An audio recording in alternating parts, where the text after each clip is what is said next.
Estamos aqui clamando, glorificando o Teu nome, Senhor, Deus poderoso. Boa tarde, meus irmãos. Olha eu aqui, eu estou aqui para trazer uma palavra para os irmãos, uma palavra abençoada. Deus me deu agora há pouco. E vocês acham que eu vou ficar calado? De jeito nenhum, de jeito nenhum.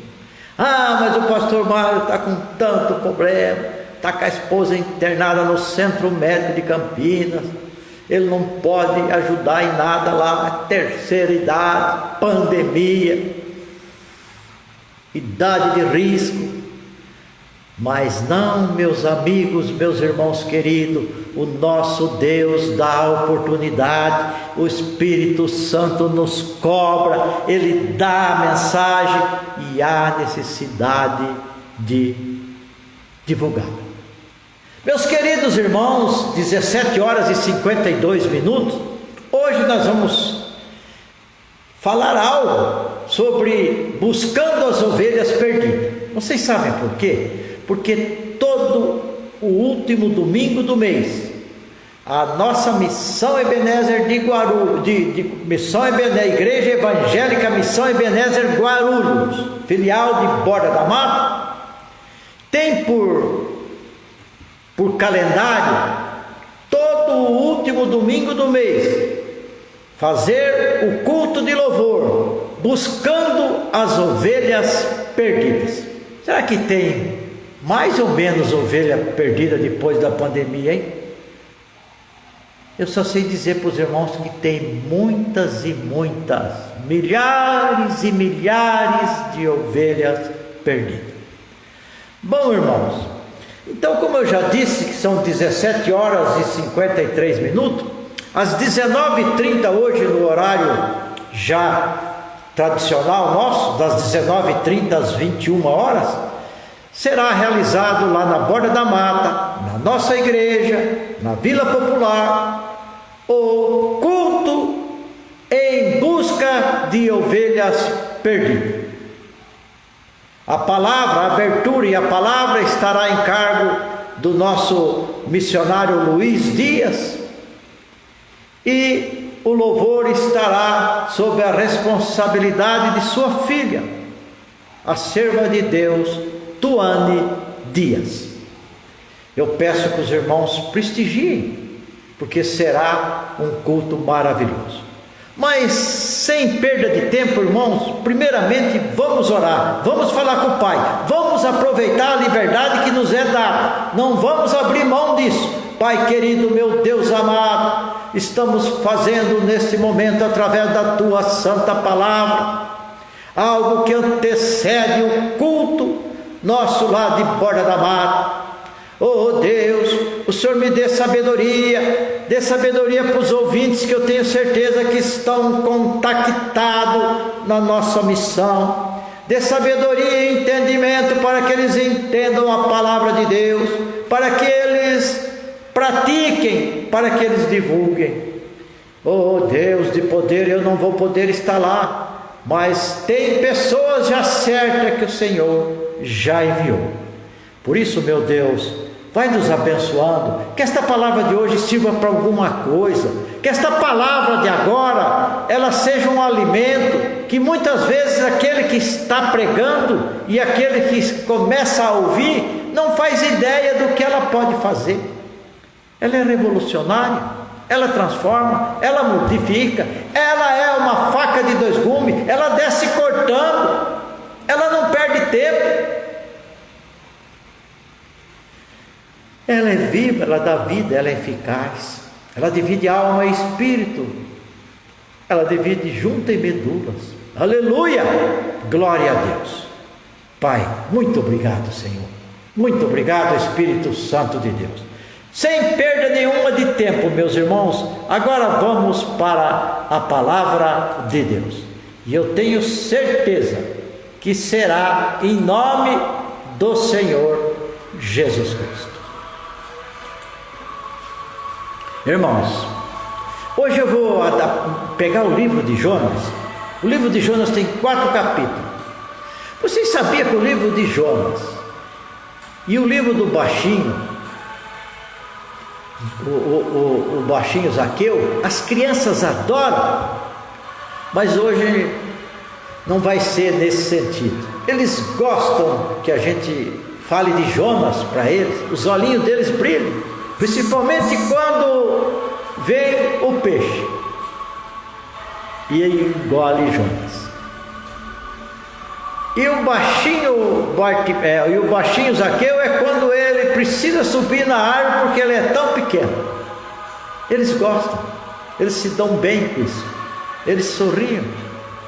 Mas hoje nós vamos usar o livro de Jonas, que são 4 capítulos, para que nós se espere em Jonas e traga para os nossos dias de buscar ovelhas perdidas, dia de tirar as pessoas, as ovelhas, de pasto seco e trazer para pastos verdejantes.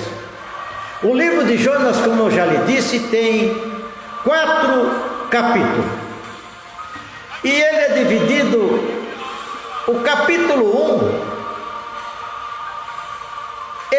ele mostra para nós que Jonas foge do compromisso, ele foge da ordenância de Deus, ele sente o peso de ter que buscar através da palavra 120 mil ovelhas perdidas, ovelhas pastando em pasto seco, ovelhas cruéis, ovelhas rebeldes, mas Deus determinou, e Jonas sentiu na carne. No capítulo 2 é o arrependimento de Jonas, depois o juízo que Deus enviou a ele. O capítulo 3, o arrependimento dos nínivitas. E o capítulo 4, a nova demonstração de dureza da parte de Jonas, e uma outra lição ensinada por Deus. Mas hoje nós vamos usar o capítulo 1 e o 4, porque num estudo refinado do livro de Jonas, existe, através da língua hebraica, paralelismo. Existe um paralelismo entre o capítulo 1 e o capítulo 4, e o outro paralelismo entre o capítulo 2 e o capítulo 3. Nós queremos colocar isso dentro da parábola, não, o livro de Jonas não é parábola, mas nós queremos colocar algo determinado que nós temos todo o último domingo do mês, buscando as ovelhas perdidas. Eu quero dizer para os irmãos que, na verdade, nós vamos trazer o capítulo 2, o arrependimento de Jonas, depois o juízo que Deus enviou a ele. E o capítulo 4, nova demonstração, dureza da parte de Jonas e um outro ensinamento por Deus. Como é? Vamos encaixar em buscando ovelhas perdidas, tirando ovelhas de pastos secos e colocando ovelhas em pastos verdejantes, pasto do Senhor. Nós vamos ver que no capítulo 1, aprendemos que para buscar as ovelhas perdidas não devemos se apegar em quantidade e histórico, pois essas coisas nos traz a desobediência. Mas o capítulo 1, Jonas nos ensinou isso. Buscar as ovelhas perdidas, nós devemos se apegar não devemos se apegar em quantidade e histórico. Então vamos lá. Jonas se apegou em quantidade. Jonas sabia que era a capital da Síria, que era a maior capital da região do mundo, 120 mil habitantes, todos eles cruéis, ovelhas, nenhuma delas deixavam de pastar em pasto seco. Aí coube a Jonas chegar nessas ovelhas e dizer: o meu Deus, o Senhor do exército, que não era Deus deles, e não é até hoje, ele mandou avisar que se vocês não mudarem o caminho, se vocês não mudarem a atitude de vocês, esta cidade será destruída. Mas acontece que Jonas se impressionou com a quantidade de ovelhas perdidas, e se impressionou também com o histórico, porque esta cidade não tinha bom histórico. O histórico dela, o currículo dela era de crueldade, era de deuses.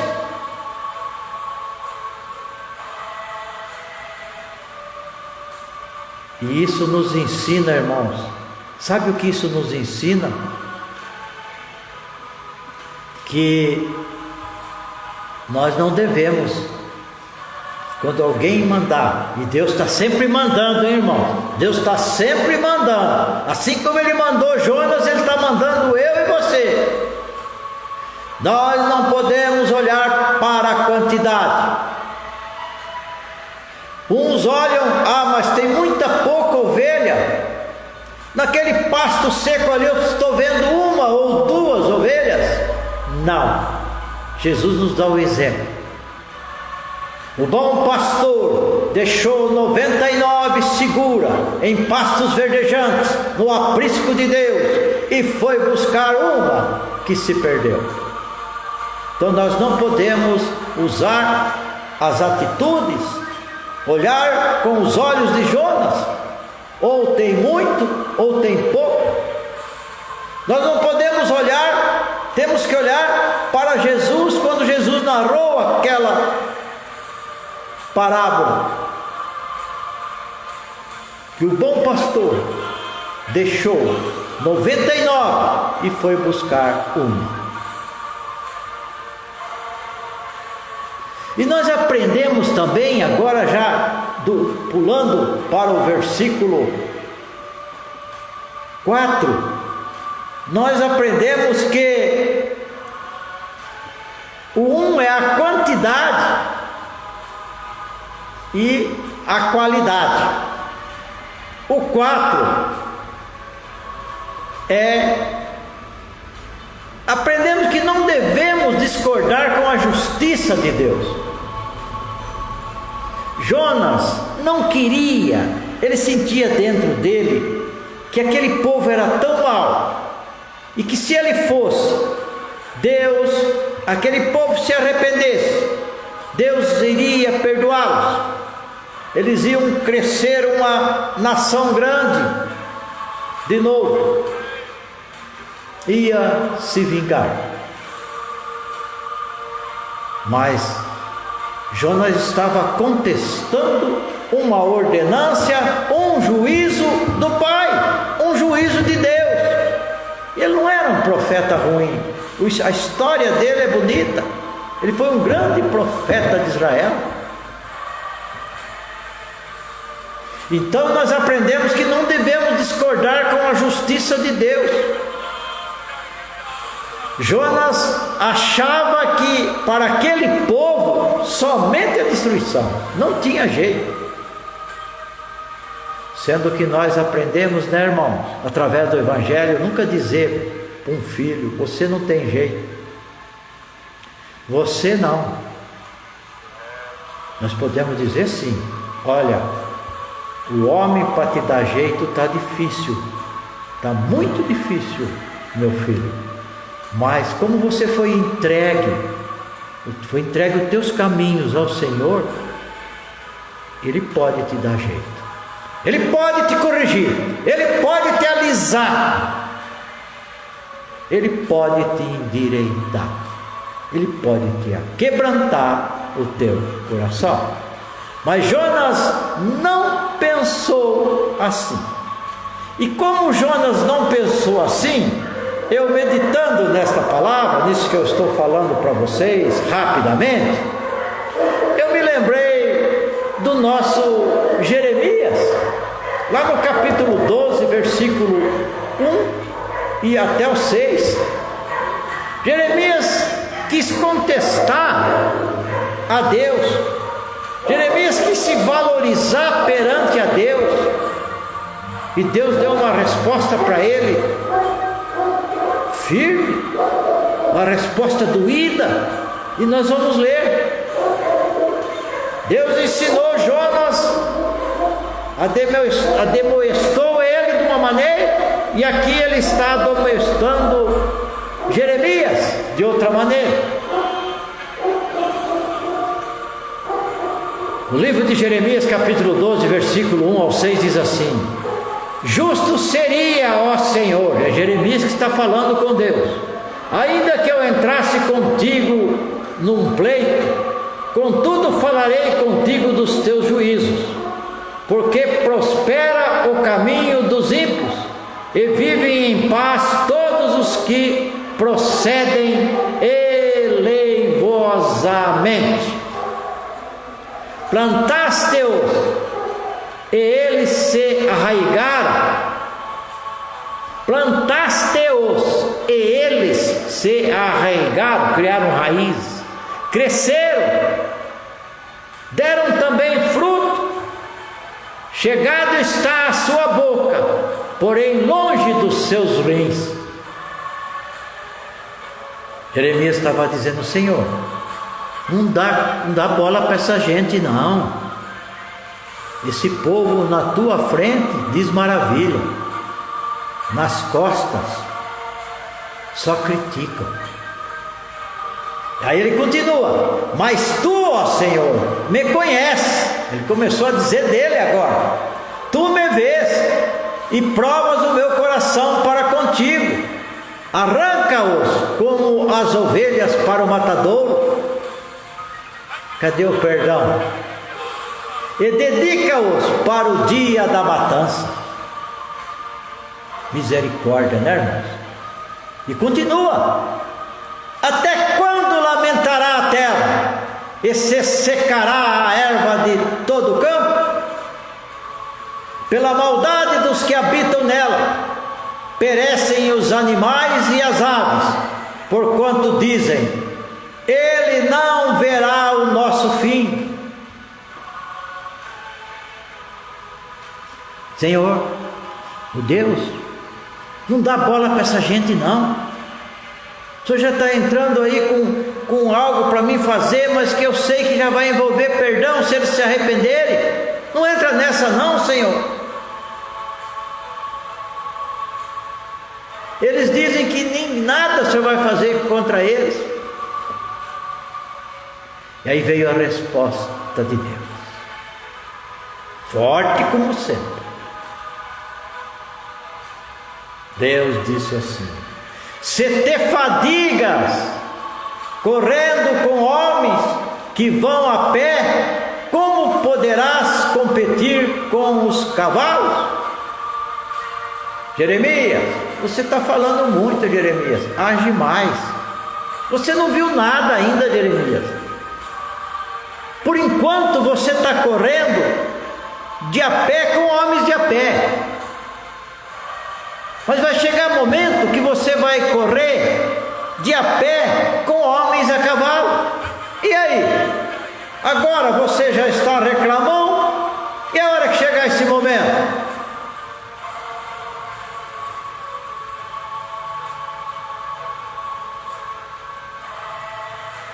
Vou repetir, irmãos: te fadigas correndo com homens que vão a pé, como poderás competir com os que correm a cavalos?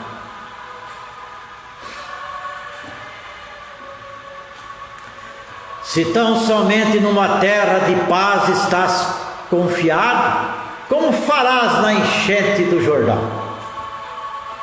Se você correndo com homens a pé, você a pé e os homens a pé, em campo limpo,